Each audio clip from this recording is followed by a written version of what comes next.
Galatians 5 verse 7. Galatians 5 verse 7, verse 8 and 9. Kung nasa amen? Sana maningdog pala para sa pagbasa pulong sa Diyos. Be a little bit of a Bible study tonight. Medyo taas ang introduction, pero mubo ang mensahe. Kind of like Brother Berwin's message last week.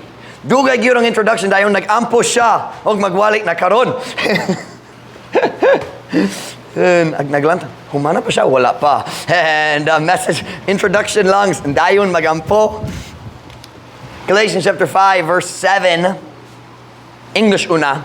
Ye did run well. Who did hinder you that ye should not obey the truth? This persuasion cometh not of him that calleth you. A little leaven leaveneth the whole lump. Nasabtan niyo leaven? Yeast. In the Bible, it's called igpapatubo. Kanaay mong ibutang sa bread dough, aron motubo na ang bread. Yang gisulti, gamay lang ang yeast kikinahanglan ug ang tanan bread motubo na. That's what the word lump there just means ang tanan dough sa bread. So kung dako ang dough ug gamay ra ang yeast, ang tanan maapektar ug motubo.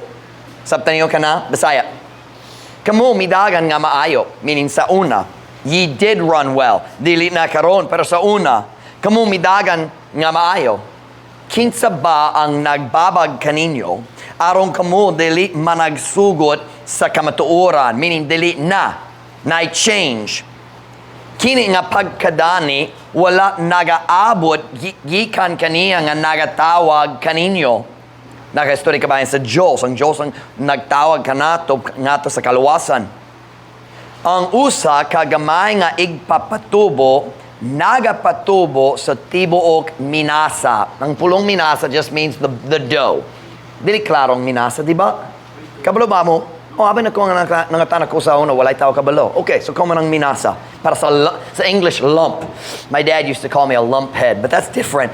And you lump head. And along with many bonehead, blockhead, cement head, brick head, dumb head, stupid head, lump head, daghan gyud. And I was abused as a child. And all right, it's out of my message tonight. Pray for my voice. Hallelujah. Nah, I shouldn't drink this coffee before I preach. Ye did run well. What happened? Ye did run well.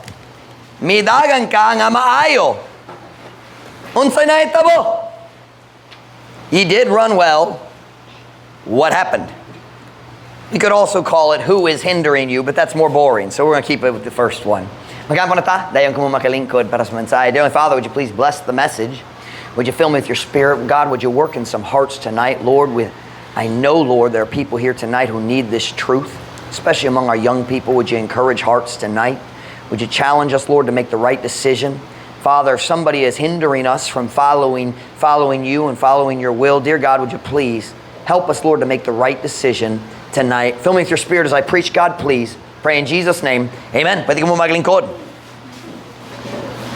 Several weeks nilabay na ako dito sa jail, nag-study ko ni Gary. Morag first time nakabisita ko ni Gary after arriving back in the Philippines.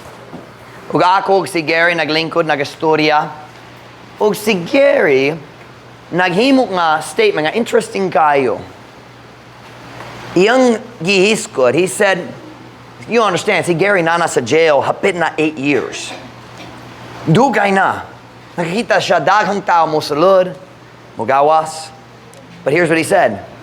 I've seen many people mo sulod sila, mo gawas, basin plea bargain, basin maybe the judge found them not guilty, basin pinakakoman na ireglo, mo gawas sila, and he said, after a little while, mo balik sila sa jail gyapon. Lain ang krimen, pero priyong batasan. And Gary said, it's very interesting, nakakita siya nga daghang tao nga mo gawas, mo balik diretso sa ilang daan na andan, ug pohon-pohon, takpan pag-usab, ug maprisok na pud. I remember one of the young men I led to Christ, nalimot gyud ko sa iyang ngalan, murag si Julius, mainumdum sa iyang ngalan, nalimot gyud ko. He used to help me sa diat nagwalik ko, siya nagtabang sa attendance. Kay, he was a Peter type. Samat gyud siya ni Peter. Walay kaulaw, ang una mo tubag, kung naita makiglalis siya na lang. But then kung magwali ko, do you know who I'm talking about? Huh? Val, kanat yun. I knew you'd remember him. Val's a really nice guy. Very much like a Peter in the Bible. We talked about Peter last week in Sunday school. Priyo gyud siya ni Peter. I wanted somebody to help me keep attendance. Naggamit ko ni Val. Tungod wala siya kaulaw, dako ang ba. Magtawag siya, asa si so, okay, asa siya. Wala kaulaw. Ako nag-share sa gospel ni Val ug naluwas siya. Pero ulahin na gyud. Tungod second offense na siya. Gipriso siya sa una para sa droga. Nag-plea bargain siya. Dayon dakpan na pod nga na droga. Wala siya nag-deny. Was it limod? Naglimod niya na? Is it limod? Wala siya naglimod nga tinuod. He said, Pastor, I want to do good, but kung naipagtintal para sa droga, maluyag yun ko. That's what he said. Karon na siya sa Zamboanga, nag-serve siya sa 6-year sentence. Gamay kayo, depende sa uban. 6 years ang iyang sentensya. Bisan ikaduha, the judge could have sent him away for life. Pero gi-sentence siya 6 years. But what happened?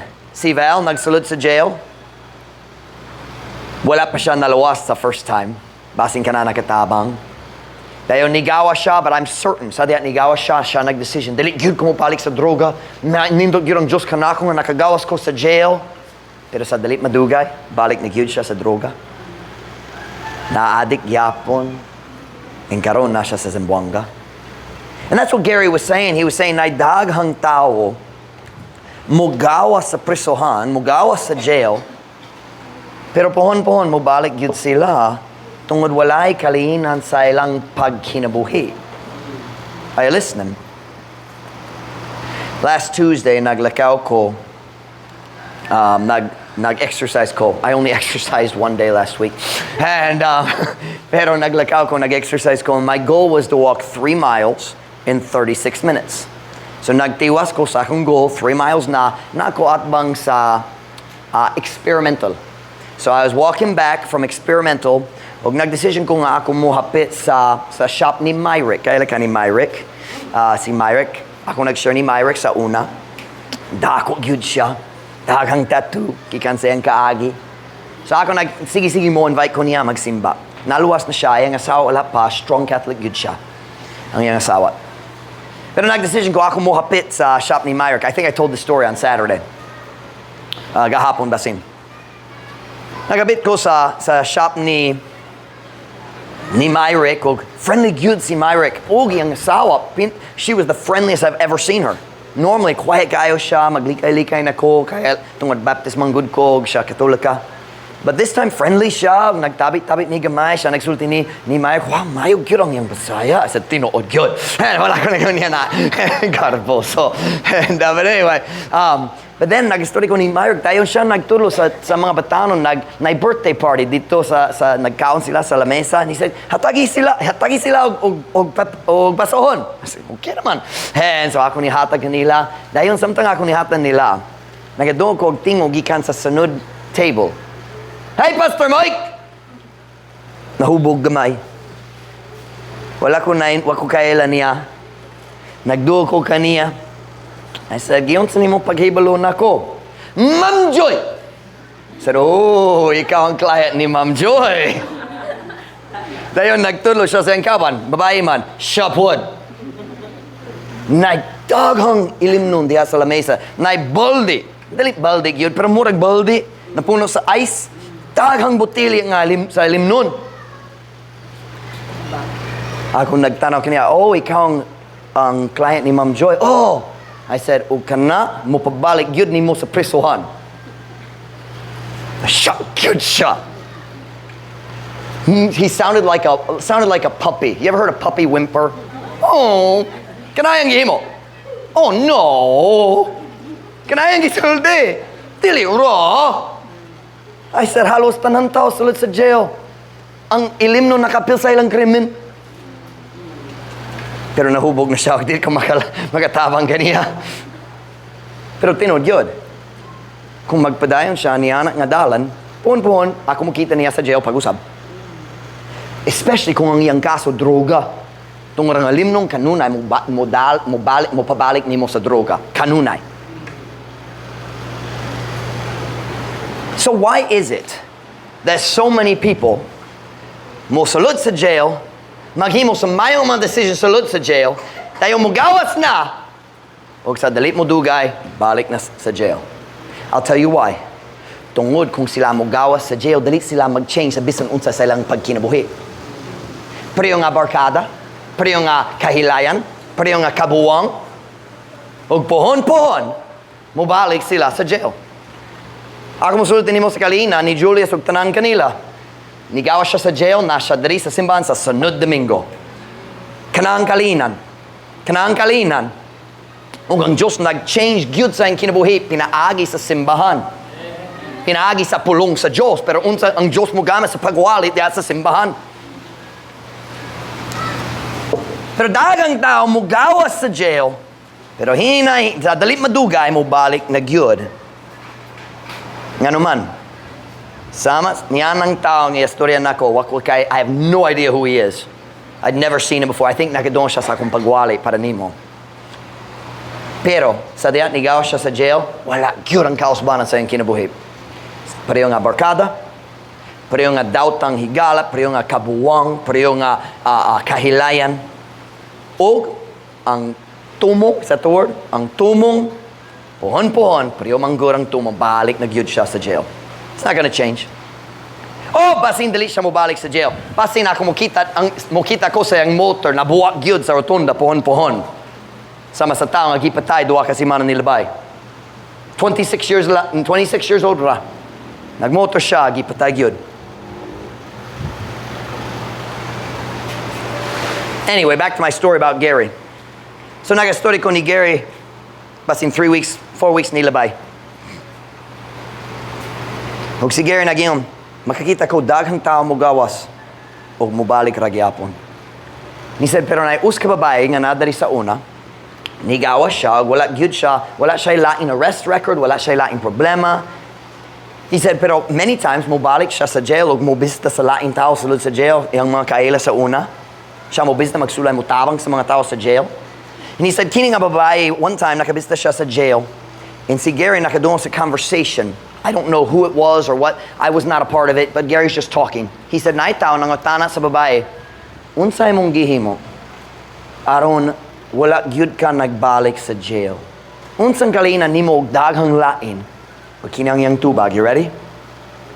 Sadya naggawas ko sa jail, nangita ko og bagong barkada. She said, I didn't go back to any of my old friends. No old friends. Bago gyud ang tanan. There's the key. There's the key. The difference between somebody who gets out and goes back o ang tao nga mogawas o mayo nang yang kinabuhi na siya second chance o mag-change gyud siya sa yung kinabuhi, the biggest difference is this guy mangita siya og bagong barkada. In the text verses we read tonight sa Galatians, let me find my place in my notes, make sure I follow my outline tonight.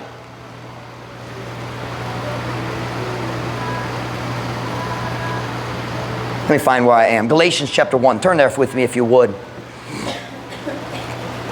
Galatians chapter 1.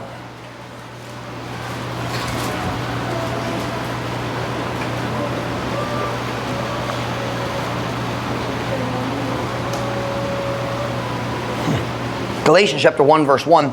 In the book of Galatians, si Paul nagsulay mo ayo sa mga problema. Dako nga problema diya sa doktrina sa mga simbahan sa Galatians. Now, one thing I want you to notice there is Galatians is different from all the other epistles. I think ang tanan lain epistles, si Paul or ang lain tao nagsula ngadto sa usa ka simbahan or sa usa ka tao. Panaglitan, Philippians is written to the church at Philippi. 1 Timothy is written to Timothy, the pastor at Ephesus. But Galatians, let's look at it. Galatians chapter 1 verse 1. Galatians is not written to just one church. Galatians 1 verse 1. Paul, an apostle, not of men, neither by man, but by Jesus Christ and God the Father who raised him from the dead, and all the brethren which are with me, unto the, what's the next word? Churches of Galatia. Ngadto sa mga iglesia sa Galatia. Dili usa na lang. The book of Galatians was written to many churches in the province. Unsang province diri sa amoa? Atoa. Zamboanga del Norte. Galatia was a province, not a city. And murag na Jes kabuok or basin Jes kapin. Napulo kapin ang mga simbahan dito sa Galatia. Og si Paul sa book of Galatians nagsulay siya magpasabot kanila, magtabang kanila because ang mga tao sa daghang simbahan sa Galatia nagdawat na sa false doctrine, sa mga baka gikan sa false teachers ug prophets. It's very interesting. Kini nga doktrina nga gidawa sa mga tao sa Galatia, napadari sa kalibutan karon. Pero gyurang doktrina. Do you know what church teaches the doctrine? Na mga false teachers nagtulo sa daghang churches sa Galatia. Do you know what church today still teaches the same exact doctrine? Sabadista. Si Paul nagsulay, nagcorrect, nagpatulid sa false doctrine na mini nga mga propeta nagwali dito, and the doctrine they were teaching is almost identical to the doctrine of the Sabadista karon. I'll show it to you. Let's take a look. What was this false doctrine nga sila nagturo? Look at verse 6. Galatians chapter 1 and verse 6. A little bit of a Bible study this afternoon, and then a simple application. Galatians 1 verse 6. Kung nana say amen? I marvel that ye are so soon removed from him that called you into the grace of Christ. That's God, ang Diyos. Si Jesus Cristo ang nagtawag ka nato. Siyempre, gumagamit siya sa tao, pero ang Diyos ang nagtawag ka nato. Ngato sa kaluwasan.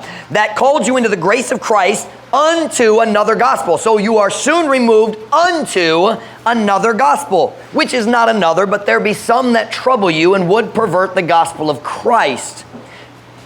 Apanadunay pipila nga nagsamok kaninyo og buot mo twist sa maayong balita ni Kristo. Paul said there are people who are teaching you pero nag-change gyud sila sa gospel. Nailain kini dili ang tinud gospel ni Kristo. Sila nag-change sa gospel. So unsa ang mga pagtulo nila? Flip over to Galatians 3. Tanaw ang Galatians 3. Kusog yapon ang hangin karon. Pero mas mayo kaysa igang, di ba? Kanahan ko niini ako dali bugnaw. Bisan kinsa bugnaw karon, nindot gyud ang hangin. Lamig gyud. Ang coffee mas lamig. Galatians 3:1. Galatians 3:1. Kung nana say amen? Oh, foolish Galatians, who hath bewitched you? Now notice, we just read in a second ago, there be some that trouble you. Kinsa ang nagsamok kanila? Kinsa nagtulo nila sa mga bakak? Wala tagabalo. Si Paul, wa kabalo. Nay pipila. Kinsa man sila. Dire, verse 1 sa Galatians 3. Oh, foolish Galatians, who hath bewitched you that ye should not obey the truth? Before whose eyes Jesus Christ hath been evidently set forth, crucified among you. O buwangon nga mga Galatianhon. Kinsa ba ang naglumay kaninyo? Kinsa nakasabot lumay? Lumay, is it like witchcraft? That's the idea. Nag-deceive gyud, naglimbong gyud kaninyo. It's like a witch deceiving somebody with false power, false magic. Kinsa ba ang naglumay kaninyo aron kamo dali mo tuman sa kamatuoran at ubangan sa kangkinsang mga mata si Jesus Kristo dayag kaayo nga gipakita nga gilansan sa cross taliwala kaninyo. So there he has it again. Who's lying to you? Kinsang bakakon? Kinsa nagtudlo nimo niya ng mga bakak? Look at verse 3. Here we see what the doctrine was. Are you so foolish? Having begun in the Spirit, are ye now made perfect by the flesh? Kamu ba gayud mga buwangon? Ang tanan kinikanan ng tana sa anak niya na usahay. Kamu ba gayud mga buwangon nga nagasugod diha sa Espiritu? Kamu karon nahimo ba nga mga hingpit pinaagi sa unod? So what was the doctrine these people were teaching? Are you listening? Pamina. Unsang doktrina nila? Here's what they're teaching. They're saying faith only begins salvation. Following the law finishes salvation. Sabta niyo ka na nga statement? Sila ang mga false teachers nagatudlo, ang pagtuo mosugod lang sa imong kaluwasan. Pero ang pagsunod sa balaod ni Moses, magtiwa sa imong kaluwasan na aron maluwas na gyud ka. Nagsago sila sa pagtuo ug buhat. Ang yawa walay bagong idea para sa false religion. Ang tanan false religion pareho, maluwas pinagi sa buhat. Dili pa ego ang pagtuo. But that is Sabadista today.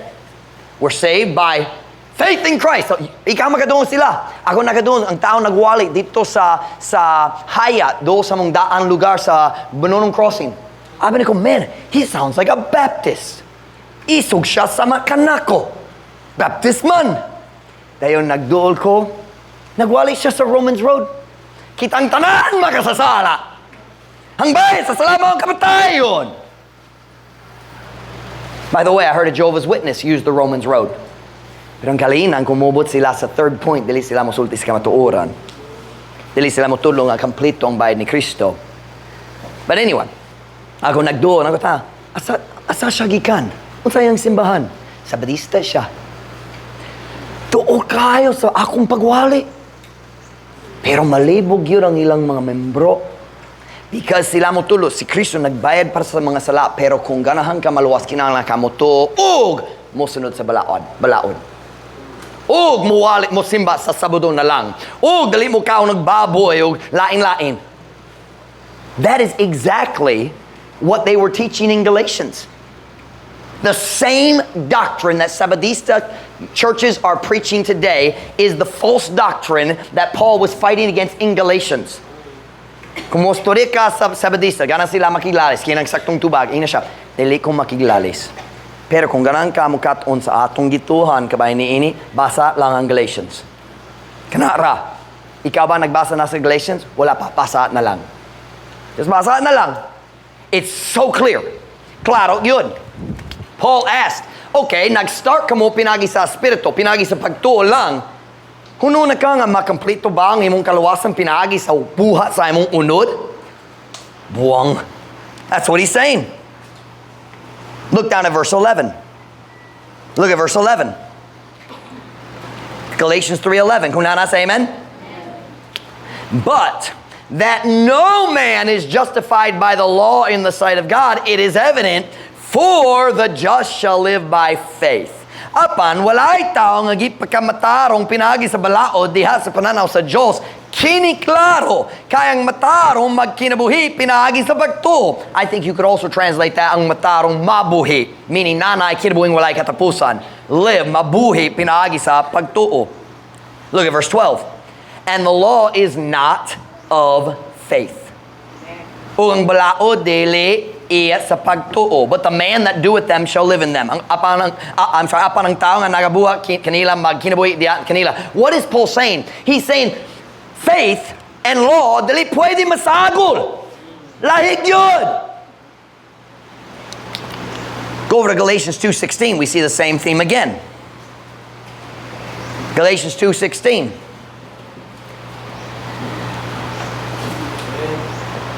Knowing that a man is is not justified by the works of the law, but by the faith of Jesus Christ. Let's count this. Help me count. We're going to count works, law, and faith and belief. Okay? Here we go. Alright. Kamumutabang na ko sa mga bulong works and law. Kamumutabang na ko sa mga pulong faith or believe or nailabot niyana. Alright. Knowing that a man is not justified by, here we go, works, maghihap ta sa pila ka book, works of the law, but by the of Jesus Christ. So 1 and 1. Even we have what? Believe. That's faith in Jesus Christ, that we might be justified by the what? Of Christ, not by the what? Of the law. For by the what? Of the law shall no flesh be. Balik. 6 times sa tanan. 3 and 3, di ba? Ang balaod, walay labot. Paminaw na ko, don't you listen to these people who say, kung naluwas na gyud ang tao, mo sunod gyud siya sa Ginoo. Kung dili mo sunod, wala siya naluwas. Don't you listen to them. They are teaching a false doctrine. We are not saved by what we did. Dili ta maluwas pinagi sa atong buha. Ang balaod walay labot sa atong pagpakamatarong. Kana ba? Pagkapamatarong. So here's the question. Nga naman ang Diyos nihatag na to sa balaod kung walay labot sa atong kaluwasan? Why give the law kung dali makaluwas na to? God gives us the answer to that in Romans. Go to Romans. Kini ang nindot nga verse po, mo pakita sa tao, sabadista nga nalibog, kung interesado siya sa kamatuoran, dapat ka mo dalan nila sa Romans 3. Mas klaro ang Romans 3. Mas sayang nga malibog ang tao sa Galatians tungkol lalo mang doktrina.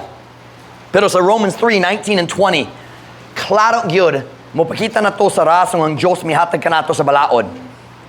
Kung ang balaod dili makaluwas kanato, nga naman ang Diyos mihatag kanato sa balaod. It's a good question. Romans 3:19. Kung nasa amen?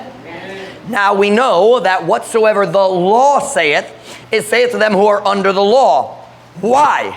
That's your word aron, like karumbuntag. Aron, that every mouth may be what? Okay, Ma'am Joy. Unsa ang gisulti sa tao kung dakpan sa pulisya? Inosente ko! Kiframe na gyud! Diba? Dayon mo pakita sa video sa iyang krimen. Unsa mahitabo? His mouth is stopped. Nasabi niyo stopped? Gipahilom gyud siya. Kanang katuyuan sa balaod. The law proves to everybody, sat-an gyud ka. Shut up. Ayaw mag-defend sa imong kaugalingon. Sat-an ka. That every mouth may be stopped, and all the world may become guilty before who? Look at verse 20. Therefore, by the deeds of the law, there shall no flesh be justified in his sight, for by the law is the what? Of what? Unsang katuyuan sa balaod? Ang balaod mo pakita na to sa atong pagkasadaan at tubangan sa Diyos. Ang balaod mo pakita na to nga kinahanglan ta maluwas kay sad-an gyud ta. Let me read verse 20 in Visayan. Busa, pinaagi sa mga buha sa balaod, walay unod nga pakamatarungon diha sa iyang pananaw. Kay pinaagi sa balaod ang kahibalo sa sala. Ang balaod wala gyud miluwas ni bisang kinsa magpakita ra sa atong pagkasad-an. That is the purpose of the law. Now after we are saved, kung naluwas na ta, napay mga bahin sa balaod dapat subayan nato, subayon. There are parts of the law we should still not kill people. That's moral law. We should still not commit adultery. We should still not lie. That's moral law. But it doesn't save us. Dali mo luwas ka nato. Go back to Galatians chapter 4.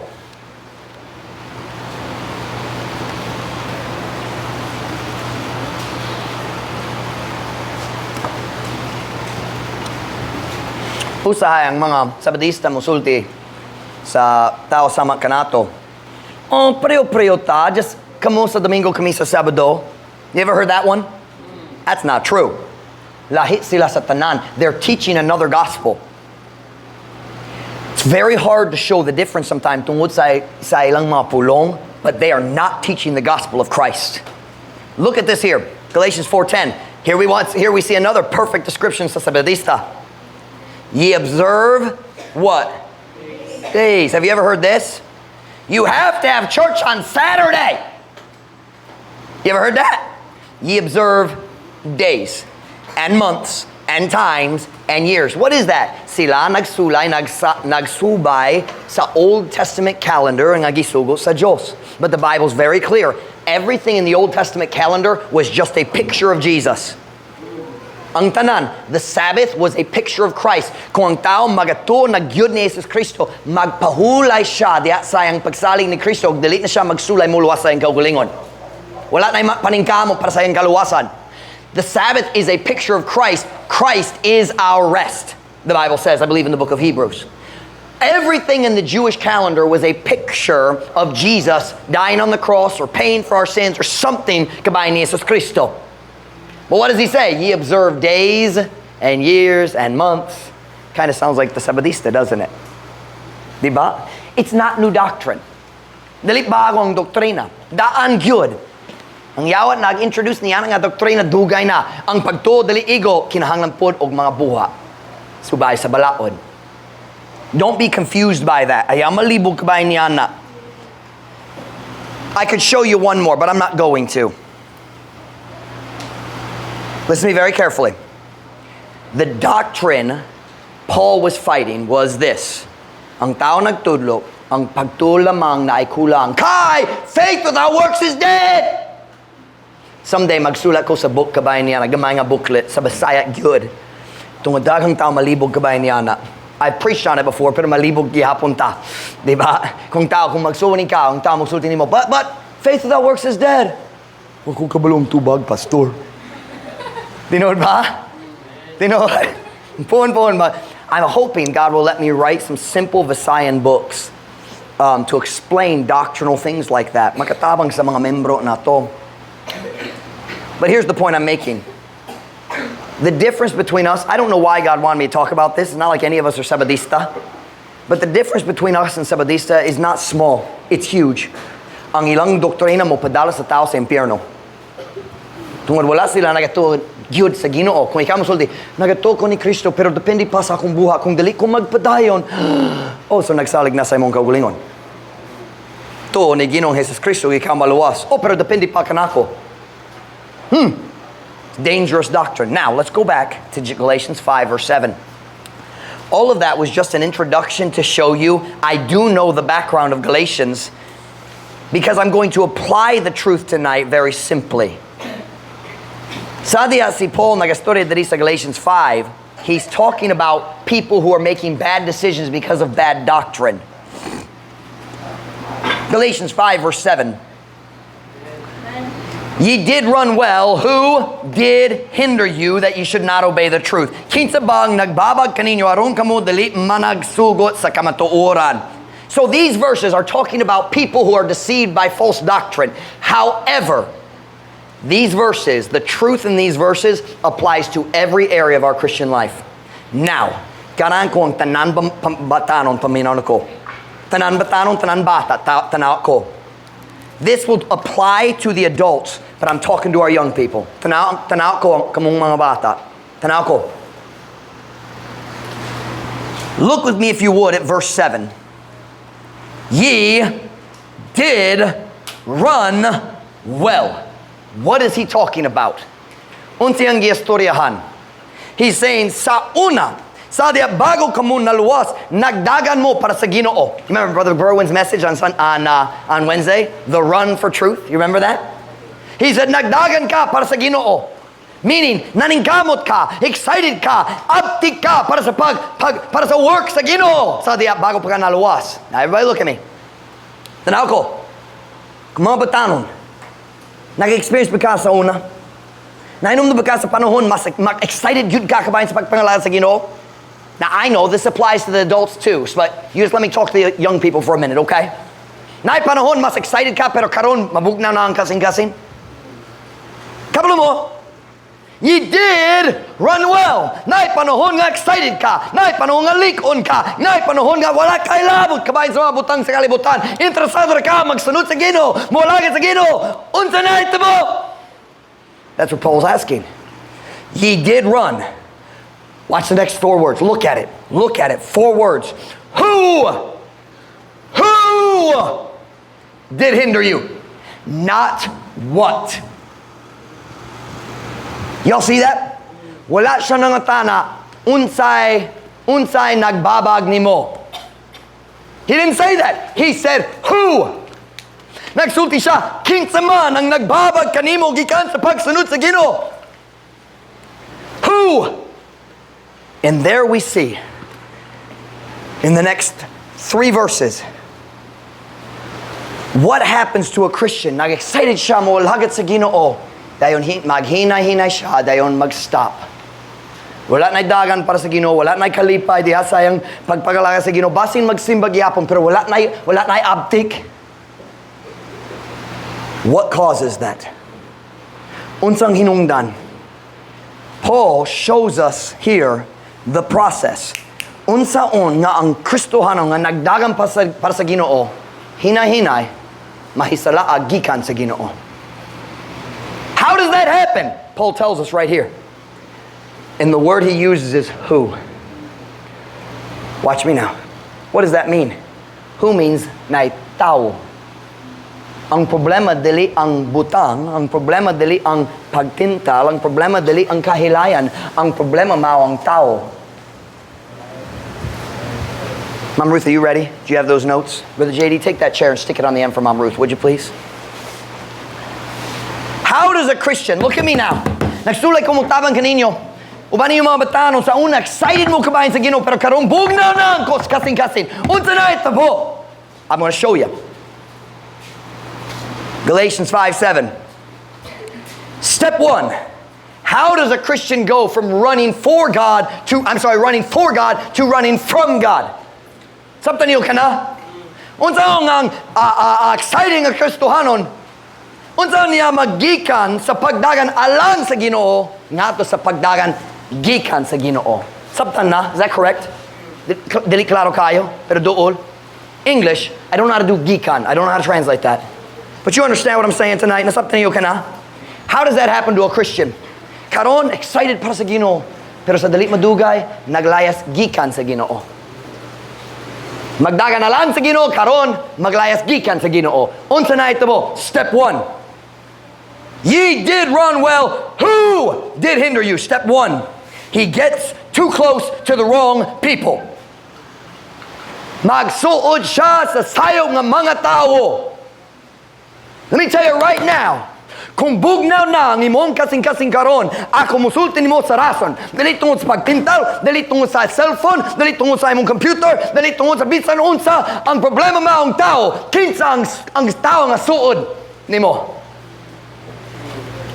There is always a person who pulls you away from God. What did that woman say? She came out of jail. I got a new barkada. Ikuha na ko ang bagong barkada. And that agrees with the Bible teaches. When you are close, kung suod ka sa mga tao nga dali Diyos nun, that is what takes you away from God. Number 1, he gets too close to the world, too close to worldly people. Look at verse 8. This persuasion cometh not of him that calleth you, kini nga pagkadani, or we could say, pagtudlo, kini nga idea, kini nga paagi nga maghuno-huna, kini nga pagdani, wala nagaabot, gikan kaniya nga nagatawag kaninyo. Now, I've already said it twice tonight. Kinsa ang nagatawag kanatong ngato sa kaluwasan? Ang Diyos, si Jesus Kristo. Ang Diyos. So he says, who hindered you? Kinsa. Put that under there for me in big quotes. Who? Who? Paul said, who? Kinsa man ang nagbabag nimo? How do I say it? Kinsa ang gisuod nimo? No. Kinsay suod nimo. Step 2, it said, this persuasion cometh not of him that calleth you. Meaning, kini nga paagi nga hunahuna. Statement number 2. Step 1, mag-uban, magsuod. Sit down, AJ. Don't wander around. Don't do that again. He gets too close to the wrong people. Step 2, those ungodly friends begin to affect his thinking. Kanang dili Diyos no nga mga higala, magsugod nga mag-apektar, magpausob sa iyang hunahuna kabahin sa tanan area sa kinabuhi. You listen to me. Mga batanon, paminaw na ko. I don't care how smart you are, wa ko'y labot kung bright ka ayo ka, wa ko'y labot kung ligon ang imong pagtuo, wa ko'y labot, can I say it that way? Wa ko'y labot, unsang kaligon sa imong batasan, dili ka makauban sa mga dautan ug magpabilin doon sa Diyos tungod sila mag-change sa imong hunahuna. Sila mag-change sa imong tuhan. Every single time. Oh, pero Pastor Mike, sila ang akong mga higala. Kung pwede ka mo, kuyog nila arong madaot ang inyong kinabuhi, pagtingob. He gets too close to the wrong people. His ungodly friends begin to change his thinking. Look at verse 9. Look at verse 9. Tanawang verse 9. A little leaven. How much leaven? A little leaven. Leaveneth the whole what? Lump. Ang usa ka gamay nga igpapatubo, nagapatubo sa tibuok minasa. Number 3, his wrong thinking affects every area of his life. Ang iyang sayo nga bago nga hunuhuna gikan sa iyang dili Dios nga mga higala. Kana nga hunuhuna hinahinay magapektar sa matag area sa iyang kinabuhi. Sa magapektar sa iyang relasyon sa iyang kinikanan, sa iyang asawa, sa iyang bana. Magapektar sa iyang hunuhuna kabayan sa simbahan. Magapektar sa iyang choice sa music. Magapektar sa iyang mga choices kabahin sa mga movies, TV. Magapektar sa iyang paggamit sa Facebook. Magapektar sa tanan. You listen to me.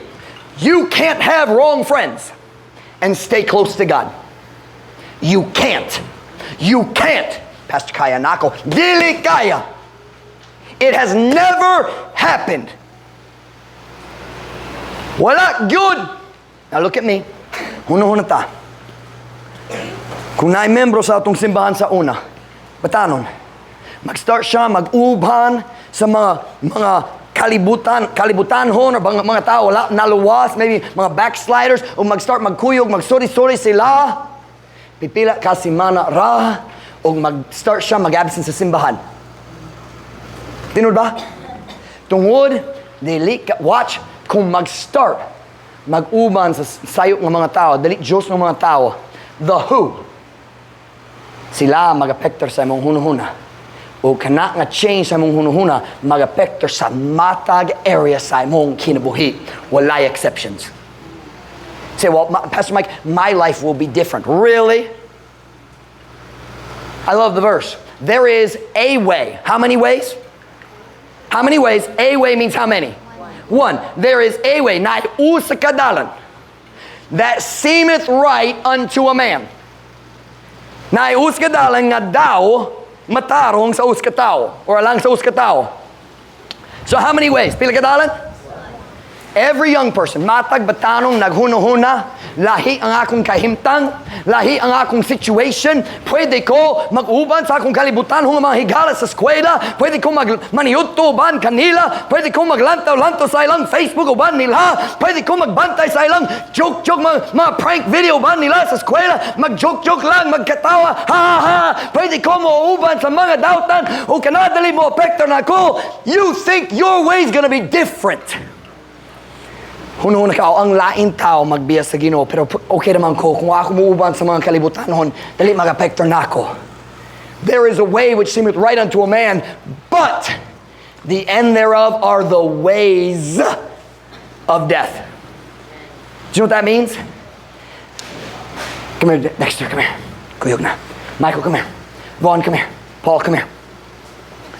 Come here. Alisa. All right. Now, we're all going to go to that post right there. Kita ka sa poste? All right, come maglakaw dito. Michael, you walk that way. Vaughn, you walk that way. Paul, you run around the pulpit 3 times, then walk that way. Hurry! Ali! Dagan! Tulot! Tuyok! 1, 2! Alisa! Hurry up! Hurry up! Hurry up! 3! All right, diretso ka! Nalipong na siya. Now wait a minute.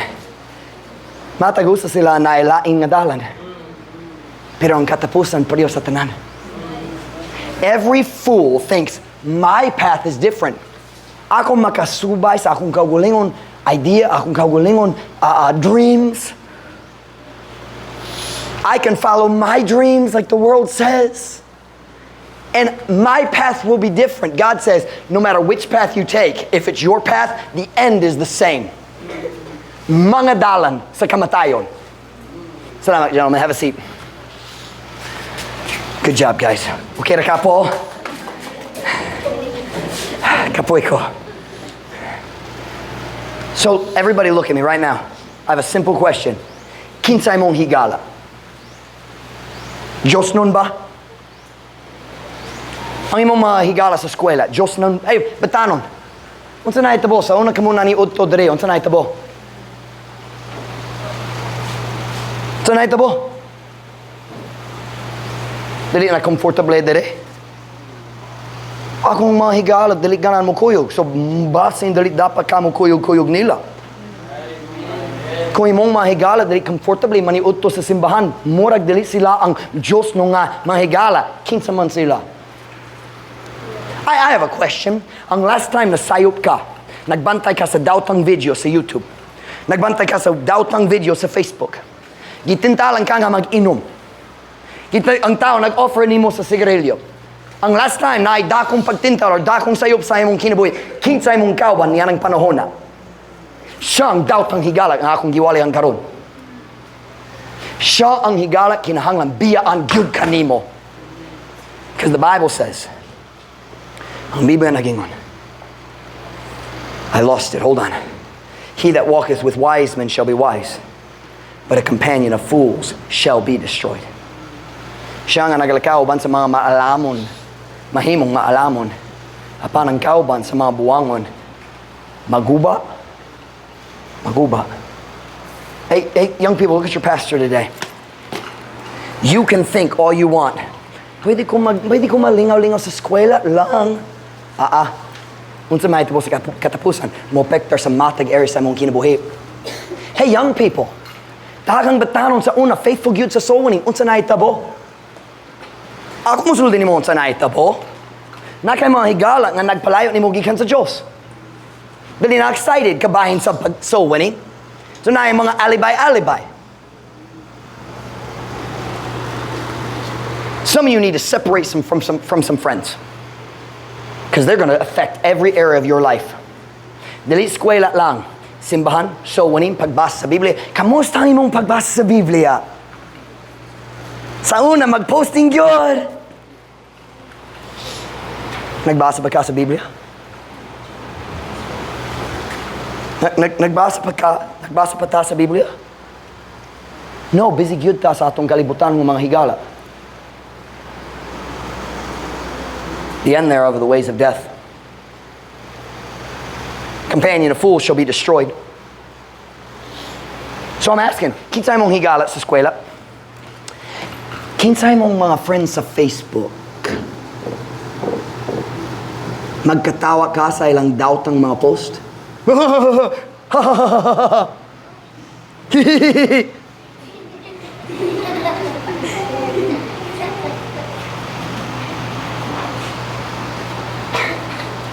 are your friends on Facebook? You know what? Paano ninyo dapat mo uli karong gabi o mag-unfriend sa daghang kalibutan ng mga higala? Ang lain, paano ninyo dapat mo balik sa eskwela o mag-start mo likay sa mga tao nga dili matarong. So I'm asking today the same question Paul asked. Who? Kinsang higala. And you know who it is right now. Okay, I'm going to say something else. Go ahead and get mad. I don't care. Paminaw. Dili dapat ta mag-uban-uban sa mga tao na wala na minyo pero nagkinabuhi nga nagpakarong ingon na minyo. Now I understand kung pamilya nimo wala kay tapo, dili ka makahimo bisan unsa. They're in the house. But that's not the people. Watch, the Bible calls it fornication. You say, well, Pastor Mike, na sila anak. Then they need to get married. Do right.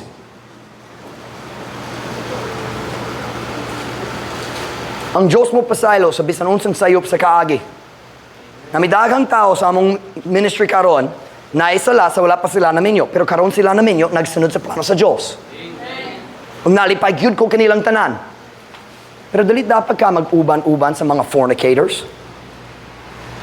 And if I can use the Bible word, mga tigbuha sa dautang pakikilawas, mas prangka ang Biblia. We shouldn't be hanging out with them. Now, kung kadugo nimo, okay. Love them, be kind to them.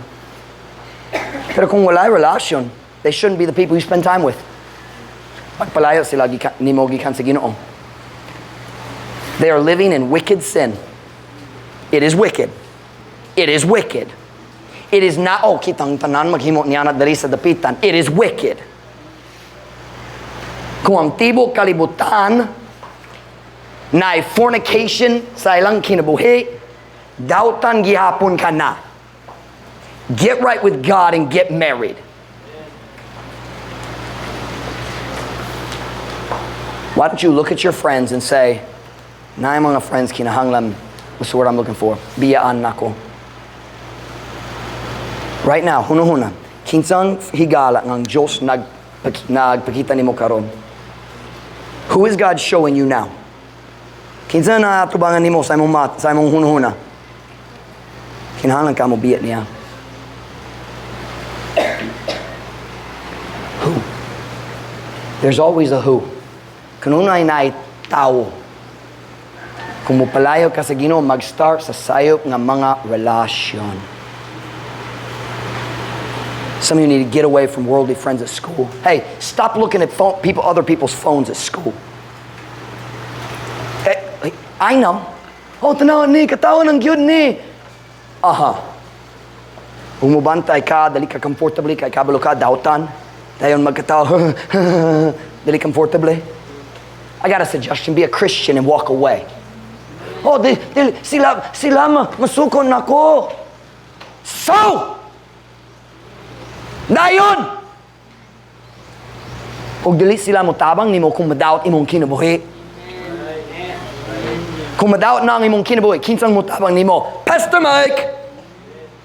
Ang Diyos mo pasaylo nimo, ganang kumutabang nimo, pero kung musulti ng prangka, ay dakong kaliso, datubangan ka nimo. Many of you have heard that speech. Kung mga batanon, why don't you decide to avoid the wrong people aron makalikay ka sa dakong kadawat sa umaabot? Who's your friend? Kinsang higala nimo nga dili Diyos nun. It's time to get away from them. Pahawat na lang gikan nila. Be a Christian. I want every head bowed, every eye closed.